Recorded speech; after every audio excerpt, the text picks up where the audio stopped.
Today we're going to explore ways that you may be working harder instead of smarter.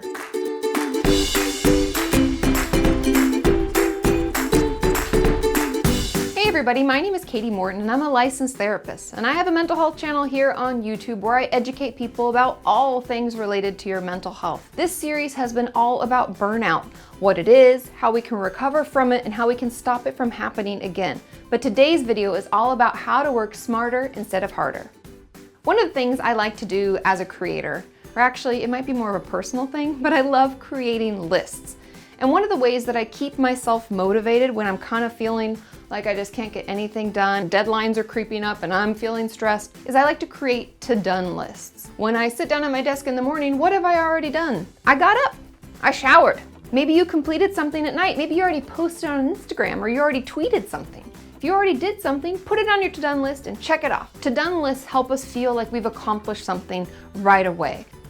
The next tip, and something that I follow religiously, is 7 things maximum. 7 things on a to-do list is the maximum amount that we can accomplish in a day. Now these aren't ginormous tasks. This isn't like, I need to film 7 videos. So don't force yourself into creating these huge long lists because you'll feel overwhelmed and maybe not get anything done as a result. Whatever the things are, make sure they're achievable within a day. I need to reply to that email. I need to send that thing in the mail. I also need to prepare that video that I'm going to record later. Keeping your list short to that amount means that we can achieve them, we can feel accomplished, and we can do it again tomorrow. And I hear all the time from other creators that managing larger tasks is their biggest struggle. Something that helps me is simply breaking it down in order. So what are really the steps to creating a video? First, I come up with a title, maybe.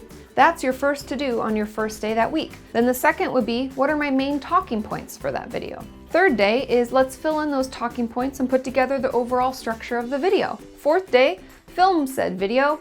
Fifth day, edit. You can see how you can break it down chunk by chunk. The next way that I try to work smarter rather than harder is schedule, schedule, schedule. This means scheduling date nights, time with friends, time off, as well as scheduling in all of those calls and times you're going to film. Setting up a manageable schedule for a week can sometimes set you up for a whole month. What really saves me personally is just scheduling video posts.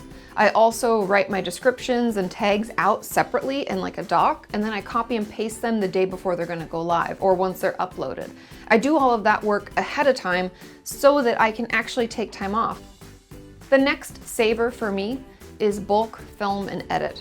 And I know many of you are like, I can't do that, that's not how I work. Unless you're covering the news or current events, you can do this. Everyone is going to be different on the amount of videos they can film at once, but we can prepare a lot of them at the same time.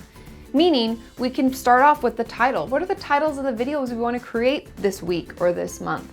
Let's start thinking about it. Let's poll our audience. We have time, let's see what they have to say. Write down some of those ideas and start plotting them out. My final tip is delegation, outsourcing, and creating a team. All of these 3 tools can help you better manage all that you have to deal with each and every week. I know personally I'm not at a place where I can afford a lot of help, but sometimes when I'm feeling really overwhelmed, I will outsource the editing. I have some people that my friends have worked with that came highly recommended that I'll work with periodically to just give me a breather. I also have slowly over the years built a team, and I would encourage you to consider that. Being a manager or an agent, an assistant if you can afford them, like an editor. Obviously, we don't want our audience to feel too disconnected, but it's important for us to get the relief and the reprieve when we need it. A manager was the first person I brought on as a team member.